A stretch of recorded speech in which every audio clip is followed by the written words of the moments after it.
Hey. What?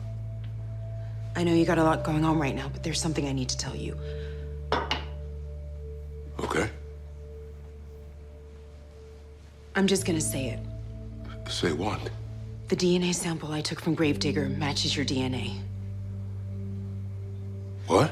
When I examined his chromosomes, I discovered that you and Gravedigger are related. No, that's not possible. I redid the test 5 times. It's a match. Jeff, it makes sense. The reason you and Anissa and Jennifer are the only stable metas in Freeland is because you're related to the original meta, Gravedigger.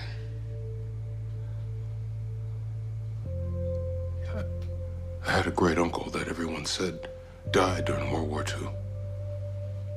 But now I think about it, no one actually said he died. They said he never came back.